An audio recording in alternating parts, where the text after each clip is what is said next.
NewSchools Venture Fund recently released data and insights from a nationally representative survey of more than 2,500 students and 5,000 educators developed in partnership with Gallup, exploring perceptions of ed tech in U.S. classrooms.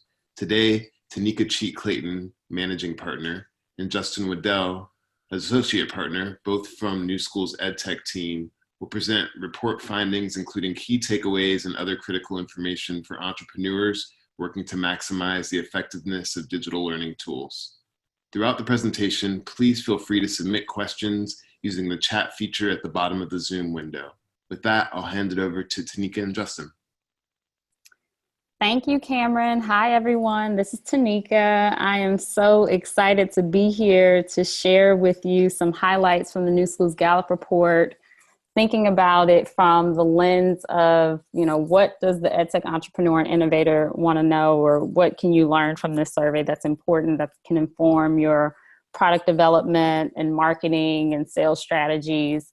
And before I jump into the key takeaways, I'm going to briefly provide some context about NewSchools Venture Fund for those of you who may not be familiar with our work and why we partnered with Gallup to do the survey at this time. NewSchools Venture Fund is a national nonprofit venture philanthropy that's working to reimagine public school education. And we do this by finding, funding, and supporting educators and entrepreneurs within 3 distinctive investment areas. So we've got innovative schools, ed tech, and diverse leaders investment areas. Our colleagues in the innovative school area, they fund school leaders who are building innovative school models. Our colleagues on the diverse leaders side funds organizations designed to increase the number of Black and Latino leaders and teachers in public schools. And for the EdTech investment area, we are focused on increasing the availability and the effectiveness of EdTech tools that are designed to deepen and enrich student learning. And across all of our investment areas, we fund and support, when we say support, we provide management assistance to entrepreneurs. We also focus on building communities of entrepreneurs so that they can share and learn from each other. Across all of our investment areas, we prioritize diversity, equity, inclusion. And we also look for opportunities to share what we've learned to the broader community, which is part of what we're doing today. You can go to the next slide. Our EdTech investment strategy is really specifically focused on addressing market gaps. And these are areas we define as where teachers and students have critical needs, but the market appears to be lagging in innovation. And so we identify areas and conduct extensive research about what educators are looking for in the tools. And we launch challenges and invite entrepreneurs and companies to apply. And we, through this challenge mechanism, we find and fund the most promising solutions that are addressing the particular needs that have surfaced during the market research phase. And then once we funded this cohort of entrepreneurs, we provide support to help them grow and scale their ventures, to help them improve their products through building their own research capacity, and also bringing in some external research expertise to help them improve their products. And then we also help each of the companies and ventures prioritize diversity, equity, and inclusion so that they can also be building diverse teams and making sure that the product design is particularly focused on students in underserved communities.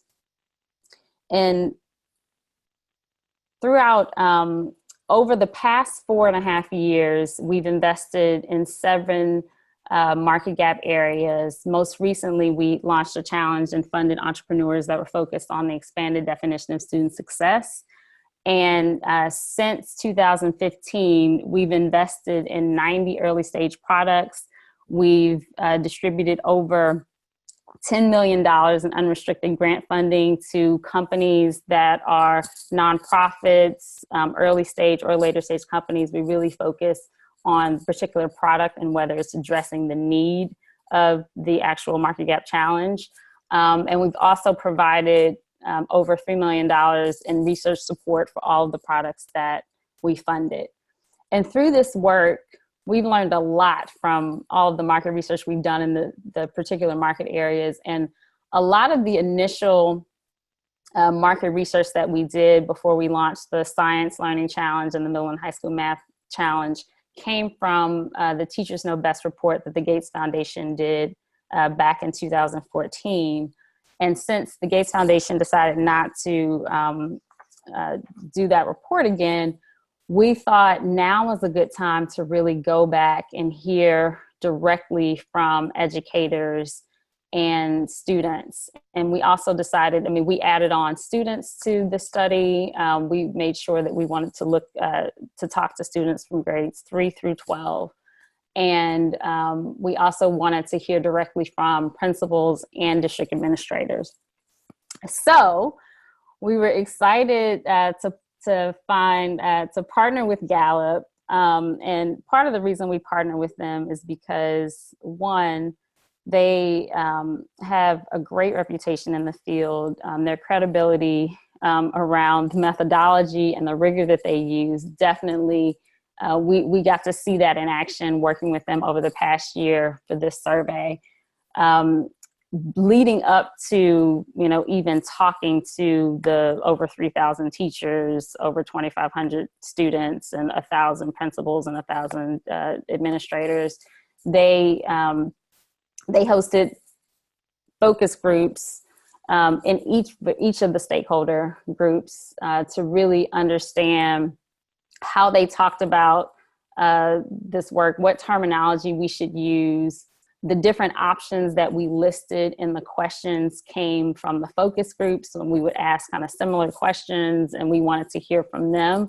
And so there's a great amount of rigor that went into creating these surveys, and then also the analysis. As you all probably know, Gallup doesn't report out on anything with an N size lower than 100. And they're very particular about how you talk about what you can say based on the survey results. And so we really appreciated this partnership. And so with that, I want to just move on to the next slide, just to talk specifically about how we define digital learning tools, which was the term that was settled on through, lots of back and forth, but ultimately with what worked best with the focus groups. Because there is no, people don't really just talk about ed tech. If you just talk to, I go to my school and I say, I invest in ed tech companies, they might be like, what? And so we wanted to really understand what term should we use? And even if we pick a term, because it's not, a sure thing that everybody is going to think about, what a digital learning tool is if we use that term. So we purposely defined digital learning tools throughout the surveys and kept, repeatedly reminded the survey taker of what digital learning tools are. And so for these purposes, they were websites, apps, online tutorials, online games and videos, or programs used to teach and support student learning and schoolwork. And so I think that definition is important as kind of the basis of understanding for the results that, we're about to go through. All right. So with that, I will jump into kind of the first highlight that if you've looked at the report, this is very clear. Ed tech is everywhere and it's here to stay. I think we were, to some degree, were surprised at how many teachers and students reported using it daily, or at least a few times a week. So 65% of teachers say they use it daily, 53% say that their students use it to learn daily, and 85% of teachers say that they actually support increased use. In addition, so the 53% of students that use it to learn daily actually somewhat matches what the students said, because students said 57% of them said they use it daily in school. About 9 in 10 students report that they use ed tech tools at least a few days a week during school. And then 7 in 10 students report using ed tech tools outside of school for schoolwork at least a few days a week. So in a nutshell, like ed tech is very much integrated in schoolwork and in student learning. So if you move on to the next slide, that just kind of reemphasizes this point about how much teachers, principals, administrators really support increased use of digital learning tools. We asked them on a scale of I fully support the increased use of digital learning tools, or I do not at all support the increased use of digital learning tools. And if you look at what's reported here, basically, statistically, no one said, I do not at all support the increased use of digital learning tools. Very fewer people said, I somewhat do not support the increased use of digital learning tools. Where you can see on the teacher side, there's more neutral to negative response to this question.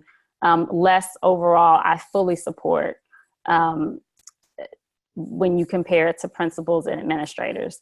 And so it's an interesting kind of theme that we also noticed throughout. And so if you go to the next slide,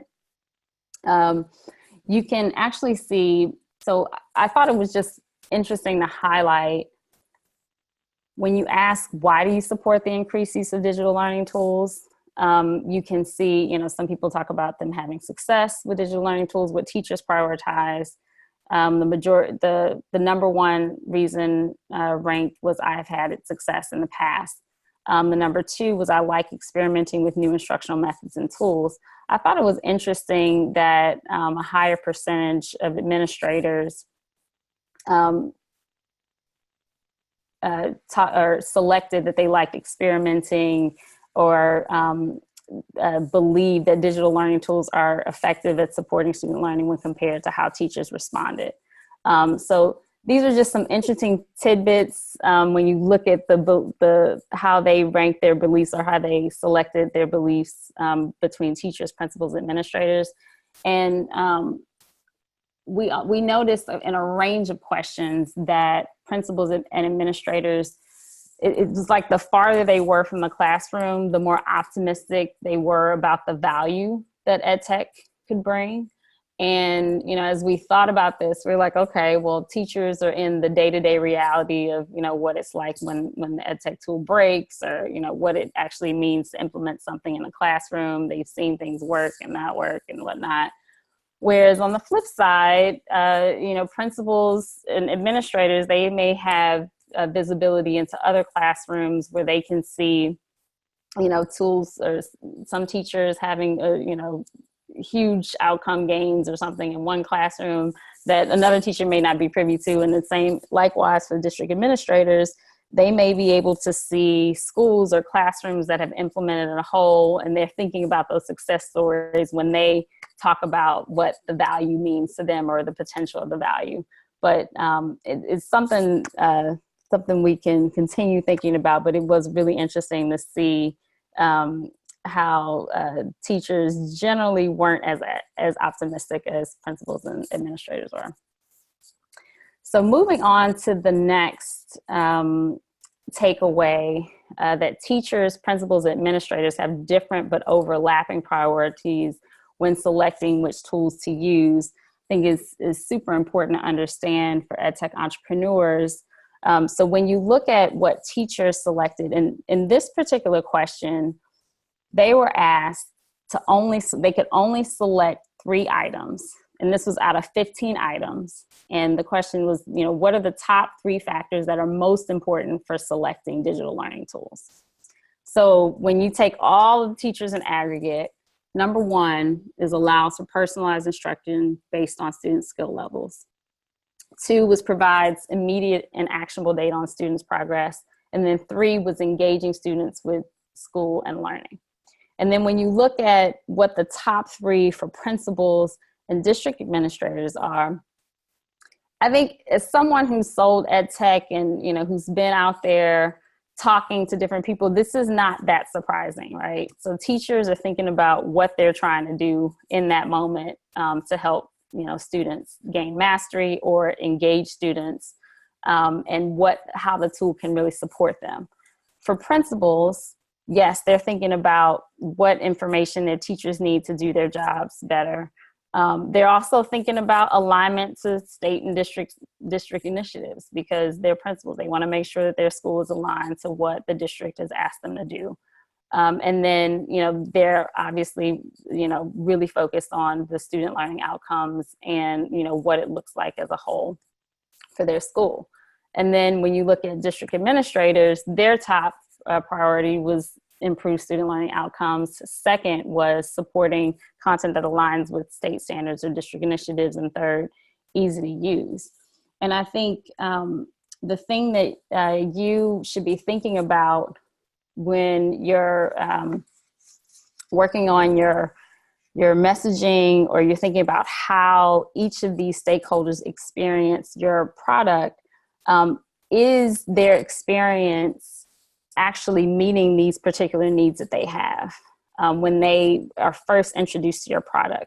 Does the messaging that you have for your product actually speak to them in a way that resonates with these top priorities? So something you should definitely be thinking about. And I mean, when you think about every product, I feel like you start off with the product that may be used in the classroom, and you got to build out the dashboards and things like that. And so you just got to make sure that the minute that they're experiencing your product for the first time, that whatever you're putting in front of them is addressing these particular needs. So moving on to the next one, another interesting piece. So the slide before, you saw kind of in aggregate all the teachers, like what the top priorities for all of the teachers was personalized instruction. But when you break it down, the teacher selection priorities based on their core subject area, you then see variation between English language arts, reading, math, science, and social studies. And I thought this was really interesting because a lot of this stuff really resonated with us from the work that we did for the Market Gap Challenges. So the personalized instruction pieces that were most important, or let's start with, thanks, Justin. So the personalized instruction pieces, reading and math and ELA, definitely focused on personalized instruction. When you think about what folks are actually doing, and which is so interesting that this kind of emerged, and it makes sense that the majority of teachers, especially elementary, are really focused on, building out those reading, ELA, and math skills. And so, which would push the personalized instruction to the top. But then providing immediate and actionable data and student progress was just about, equally as important along those three core subject areas. All of that makes sense. But looking at science and history and social studies, engaging students with school and learning is kind of the most important thing that appears to them. And you don't even see the personalized instruction or, providing immediate and actionable data on student progress, which makes sense when you think about what teachers are doing and how they're using those tools. And so as you're building out your products that are tailored to each of these subject areas, be thinking about, okay, what are the priorities for the teachers? If your messaging and your product is getting in front of teachers, one, is your product meeting those needs? Like if you're building out a science product or a history and social studies product that is not engaging students and that is not, easy to use, and social studies, it needs to be cost effective too, because what do we know? That there's hardly any funding available to purchase ed tech tools in history and social studies. So, can it be an add-on to an existing ELA or reading product that you have? And, how is it engaging students? So those are just additional things to think about as the ed tech innovator and entrepreneur. And so with that, I will pass it on to Justin, who's going to go through some more of the interesting, exciting takeaways. All right. Thank you, Tanika. So we know what educators are looking for when they're selecting ed tech, but what or who do they trust when deciding which tool to ultimately use? Before the survey, I think the whole New Schools team had a hunch that teacher referrals would matter a lot, but we also wondered how significant case studies, efficacy reports, and online research might be. And the results were illuminating. It turned out that those things were at the relative bottom of the pyramid when it came to who teachers were placing the most trust in. Indeed, the top choice was pretty unanimous across teachers, across principals, and district administrators. There was overwhelming support for ranking teachers as the most trusted resource for helping them to decide what ed tech tools to use. And this shift was pretty stark compared to the 2014 Teachers Know Best survey, which reported that ed tech product selections were driven primarily by district administrators and online searches. In fact, during that report in 2014, other teachers were only cited by less than half of teachers in terms of being one of the most trusted resources that they would turn to, at 47%. So it's really almost doubled in that time. Now in the NewSchools-Gallup report, even secondary students, that notoriously fickle group, ranked teachers as the highest resource for deciding which tools to use outside of school, above their parents and above even their friends. So what does this mean for an ed tech entrepreneur? Well, in a world overflowing with information analysis, it actually turns out that for many, the best source of wisdom is typically in the classroom next door. And as a result, it's imperative for ed tech innovators to know who your teacher power users are and whether they would recommend your tool to others. In today's ed tech marketplace, your ability to leverage that word of mouth strategy with your teacher power users can be make or break for your product's success. Now, while teachers reign supreme as the #1 trusted resource across almost all subgroups, educators did differ in which sources they trusted most to complement that teacher expertise. For principals and administrators, they still trusted teachers the most, but they were also reliant on evidence-based reports, much more so than teachers. For district administrators, these reports were the third most important thing to trust, behind teachers and behind school administrators. For principals, they were the fourth most important thing, behind teachers, school administrators, and district staff referrals. Now, it could be that for these two groups, their role in making school and district-wide purchasing decisions increases the value of such reports. Here, it's also worth noting that even though they both value evidence-based reports, nearly 3/4 of principals and administrators do not believe that there's a lot of information available on the effectiveness of ed tech. So what's this mean for ed tech innovators? If you already have a report that shows how your ed tech tool can make a positive impact, make sure that readers don't need a doctoral degree to interpret the results. Really try to choose a format and communication style that can resonate with district administrators and principals, and that has accessible language that covers the key results from the study. Really ask yourself, what evidence do you have to share on how your product is supporting those student outcomes? And is the language that you're using accessible? If you're looking for additional support on this, a quick plug, please check out our Research Ed Tech Guide. There's a link to at the end of this presentation.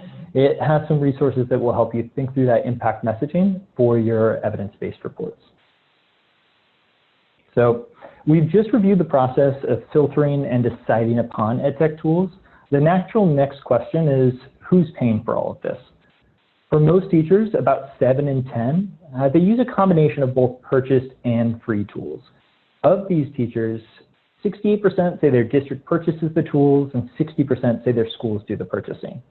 Now, interestingly, 4 in 10 teachers say they purchase ed tech tools with their own money, and that's more than both principals and administrators believe to be doing so. Most principals and administrators, meanwhile, say they apply to grants to purchase ed tech. There are also unique focus areas that have differences in procurement. Special education teachers, for example, are more likely to purchase tools using their own money when compared to other teachers. ELA and math teachers, on the other hand, are the least likely to use free tools relative to peers from other subject areas. So what does this mean for you? Well, successful ed tech companies typically require a sales strategy capable of reaching these distinct purchasers.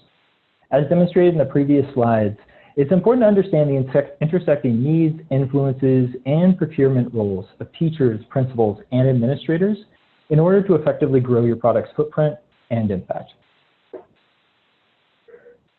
Now, once a teacher, school, or district has committed to using your product, your next priority as an ed tech entrepreneur will typically be supporting implementation and ongoing customer success. An often overlooked but really essential question to this end is, do you know which device access models work best for your product to achieve positive student outcomes and impact? For most students, the survey results indicated that the one-to-one device access environment is still not the norm. For most students, access to devices at school is still about evenly split among using devices in a library or other room, giving students their own devices, or accessing devices from carts shared across classrooms. This variability can make scaling in multiple schools and districts really challenging if your product doesn't flex well to different models of access. So for an ed tech entrepreneur engaged in conversations with prospective districts or schools, you really want to understand what the implementation will look like before you go too far down the road. You need to ask, what are the district's policies around devices? What devices do they use? And how old are those devices? And more importantly, can your product accommodate that device environment and still deliver high quality results? Understanding how your solution maps to the realities of a school district's unique device environment will help you to set realistic expectations on implementation, customer support, and the potential outcomes of using your product. Now, all of this is extremely important for retention, which is the topic of this slide. After an ed tech tool has been implemented, what drives administrators to keep or stop using it? For most administrators whose districts have stopped using a tool after piloting or adopting it, the answer is simple. It did not improve student learning outcomes. And this also matches district administrators' highest selection criteria, that a tool improves student learning outcomes. So ed tech innovators can avoid this scenario by ensuring that educators using your product are really clear from the beginning on what outcomes to look for and how to measure success along the way. Oftentimes, this includes built-in educator dashboards that can allow them to monitor product usage and student outcomes, both at the administrator, principal, and even at the teacher level. Now, what's often surprising to us as ed tech funders is how many companies forget to make this a top priority. Once you lose a district customer, there's usually no turning back. So it's really imperative that this administrative lens be addressed within your product from the very beginning. You should be asking yourself, how easy is it for educators to determine whether or not using my product is actually contributing to positive student outcomes? Your answer to this question is typically a good indicator of your product's chances of success, especially in larger implementations. Now, with all of this talk of student outcomes, I think we'd be remiss if we didn't bring in the perspectives of actual students. And as part of the survey, it was very important to us to include the student voice. We wanted to know how students were thinking about and using ed tech, and how their perceptions aligned with or differed from those of educators. The main report goes into many of these questions in greater detail, but here we want to focus on some of the results that can have a direct impact on your product roadmap. Here we'll focus on middle schoolers. Now, when we asked middle school students, what do you wish that ed tech tools could do better? The top choices for middle schoolers were be more fun and be more interesting. Playing games and rewarding them for good work also appeared at the top of their wish list. They wanted, in essence, a more customized and engaging user experience. When asked to select their favorite ways to use ed tech tools in schools, middle school students' top choices were learning new information and creating something. But just 3 out of 10 middle schoolers agree that their schoolwork makes them want to learn more. So there's definitely an opportunity for innovators to make schoolwork more engaging through the tools they bring to bear.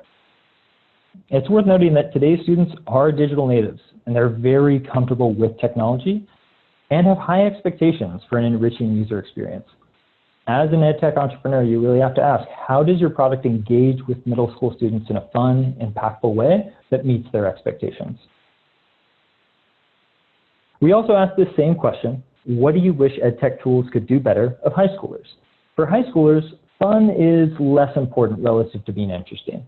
Instead of games and rewards, they wish that ed tech would allow them to save and organize their work and to interact more effectively with their teachers.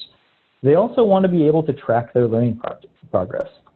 Like middle schoolers, just 3 in 10 high schoolers agree that their schoolwork makes them want to learn more.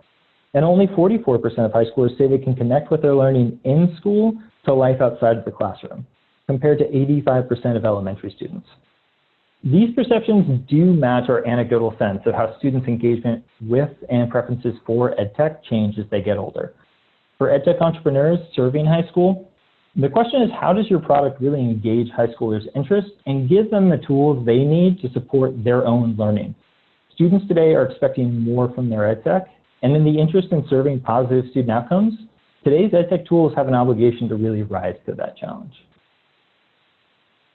And so with that, it's the end of the main presentation portion of today's session. As a reminder, I want to let everyone know that this information will be published on the New Schools research portal, and you'll receive a link to that after the presentation. But we'd like to open it now to any questions from the floor about the data that was presented or things that came to you top of mind. Great. And just a reminder, you're welcome to submit any questions that you have using the chat or Q&A feature at the bottom of the Zoom window. I do have a question, kind of just a general question, Tanika and Justin. As a early stage entrepreneur and with limited resources, juggling various priorities, you've summarized some of the key takeaways, but in the short term, what are some of the key things that you might consider prioritizing based on the data that has been uncovered through this survey?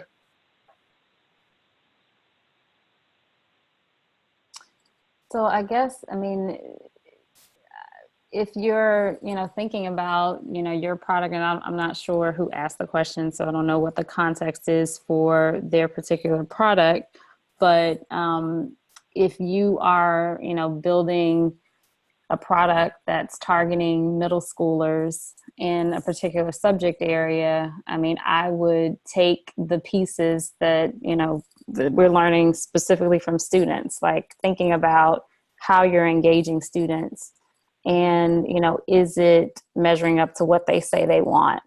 If it's a particular subject area, I would be looking at the data from the teachers that teach that subject area to see how well my product aligns to what their priorities are and making sure that I'm addressing that. One thing that I know a lot of entrepreneurs really struggle with, the one about, making sure that people have proof that the product is working. I think there's room for growth in a lot of companies about that. And this is, starting with customer success, because having everybody really understand like what success looks like when they use your product from the beginning when they start it, I think it's not an easy thing to do, number one, but you should definitely be thinking about it and thinking about how you're messaging that with the people that are using your product so they know how to look for, what the outcomes that your product is associated with.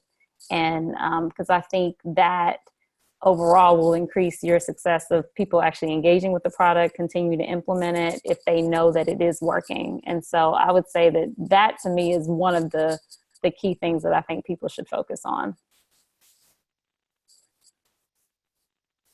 Did the survey uncover any insights regarding how companies can best support teachers around things like teacher training and professional development to successfully implement their products?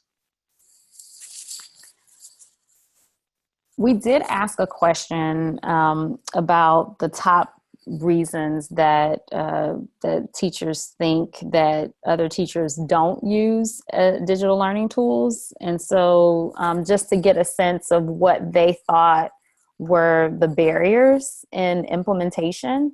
And one of the top things that surfaced in that question was that teachers do not have enough training on the effective use of digital learning tools. But it's still, I mean, there were quite a few things listed. There wasn't anything, I mean, that was the majority of teachers that responded said that was one of the barriers. Coming under that was some teachers think non-traditional tools are more effective than digital learning tools. And then following that, it was digital learning tools cost too much. But again, this was kind of like a question, like more of a hypothetical question, because so few people actually said that they don't use digital learning tools to really, you couldn't get a significant sample size of like, I don't use digital learning tools and here's why. But when we asked them to talk about what are the reasons they think that people aren't using them, these were the things that emerged. And so that was probably as close as we got to answering the question that you just asked. Thanks. And following up on the point about customer success and getting aligned on what success looks like, do you just have any examples of how early stage products have started to communicate that type of information effectively to educators, or the kind of different types of evidence or data or resources they might use to facilitate that type of conversation with users? Yeah, so I think, it depends on the product, but some people have been able to set kind of clear markers. So whether or not they've built in assessments to their product to actually see, after a certain period of time that students have been using a product, that they see some indicators of success, whether or not students are learning. So, building an assessment is one way. Another piece is bringing in other types of assessments or external assessments, or, figuring out what, in some of the expanded definition of student success products, they're trying to impact culture and climate. And so there may be another assessment that a school is using that they're trying to see movement on. And so, is use of their product. Well, one, you need to know if the product is actually being used first. And so are teachers and students engaging with the product? And then, what does the ultimate impact look on, another assessment that comes down the line? So those are key things. I think having, like, as much as you can embed assessment into your product, so that, if the student is actually learning and you can see that they're making progress without necessarily taking the time to do a test, that's always like an incredible feature to have in a product, so that, on the back end, teachers can actually see that students are making progress in the work that they're doing versus necessarily, let's take a stop right now and do an assessment to see if you learn. So those are some ways. I want to make sure that I'm answering your question, Cameron. And if you have other ideas, feel free to share that as well. No, that's great. Yeah, the one other thing I would, I guess, throw in there would be the logic model stuff that we've been doing as part of our research strategy, and just having a really clear documentation of the theory of change, including some of those expectations around things like the device setup, like you were saying earlier, Justin, and just some of those early indicators that might indicate that the product is being implemented effectively, or potentially having those longer term effects. Cool. I have a question here about equity in the digital divide, which I know is something that New Schools overall thinks a lot about. It's core to our mission of kind of closing the gaps and focusing on outcomes for students from traditionally underserved communities. And I believe that this is still some data that we're thinking a lot about and trying to make sense of, and there's a lot of different questions in there as well. But generally speaking, early on, do you have any initial thoughts that you would share about any of the data coming out of this survey in regards to differences in how technology is being used in different types of schools, and how that might play into efforts of funders or ed tech developers that are working with equity in mind, trying to increase equity, how they should be thinking about what this data might show? Yes. Yeah. So Melina asked the question, can you talk more about the digital, or the data and findings on the possible digital divide that is mentioned in your study? And should ed tech tools for high poverty schools be implemented differently? And so just to give a quick snapshot of the data, because I know we didn't talk about that in this particular presentation, but when you look at high poverty schools and low poverty schools, the usage is roughly the same. the way they use ed tech tools, it seems that they're using it differently. And then when you ask teachers about whether or not they want to use the tools more, you see a difference in demand, and that teachers in high poverty schools want to use ed tech tools even more. And so we are at New Schools right now are really thinking a lot about this data and trying to cut it in different ways to really understand what that means. And so we're actually working behind the scenes on another piece that will come out soon to really answer the question that you have, Melina, and be thinking about what does it mean? Like, what do these pieces mean? And we can't, at this point, we can't say we know for sure. We do want to make sure that that students are having engaging and deep learning experiences across, high poverty and low poverty schools. And so, but there's still just a lot more to learn and uncover before we, put a stake in the ground about, this is what we think it means, but we think, and we want to be very careful with this. So more to come on that. But thanks for that. It was a great question. Thanks. I have another question here about one of the data points from the report regarding these different stakeholders and whether or not they would like to use digital learning tools more often. And in this question, teachers, principals, and administrators, a higher percentage from all three of those groups wanted to use tools more often when compared to students. So less students compared to those groups wanted to use tools more often. So some surprise around that, maybe an assumption that students would want to use more tools kind of as a norm. Do you have any thoughts as to why maybe that number is lower for students? Yeah, this is Justin. I can comment on that one. We also found that disconnect very interesting. And I think one thing that we noted there is that it's not that students necessarily want to use ed tech less. The vast majority actually want to use it about the same rate. And something that we commented on in our Making Meaning piece was that it's not about using ed tech more for students, but more about getting better ed tech. And as we described in the What We Wish ed tech tools could do better for middle schoolers and high schoolers, there are definite deltas. This is a generation that's very comfortable using technology and that has pretty high expectations around how it should serve them, how it should engage them, and what they can do with it. And I think the survey results bore out that there's room for improvement in terms of meeting those requirements. So I think students generally see the value in ed tech, but want it to do more. And I think it can do more, quite frankly. Yeah, and I'll just add that, that I agree that was surprising too. And so that it's helpful, I think, for educators and teachers that, if they're thinking about, oh, we need it more, it's really not about that when you ask the students.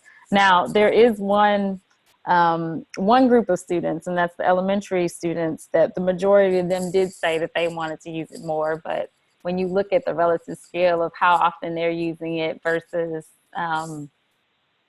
middle and high school, their weekly usage is relatively lower. And so they were the one group that the majority of them did say they wanted to use it more. But when you look at middle school and high school, their desired use was just kind of, as much as I'm using it now. So. Great. Well, if there's any final questions, feel free to submit those now. We are also interested in your feedback and these questions or any others that come up that might help push our thinking as we're thinking about other analyses we can do or ways that we can continue to improve our data collection in the future. Justin, I believe you have another slide or two with some resources for folks to check out. We do. If you found any of this to be interesting and you want to dive a lot more deeply into it, we do have the full survey available on our website. You can find our thoughts on the survey as well at newschools.org/Gallup survey. And then some of the other resources that we mentioned, that research guide that will help you think through how to go about that research journey. available at newschools.org/edtech research. And then finally, a few months ago, we did release an insight brief on our takeaways from the first 4 years of EdTech investments. And that's at newschools.org/edtech insights. All fantastic resources depending on where you are in your EdTech journey, but highly recommend that you check them out. And then finally, to Cameron's point, we would love to hear what data you found to be most helpful and what data you wished we had. This is a survey that we hope to continue every 2 to 3 years. So we're really looking for feedback from the education community, from the entrepreneur community, the funder and the researcher communities to understand how we can improve this and really bring in the insights that can help move the needle for the whole sector. And with that, thank you. We really appreciate you spending some time with us this morning.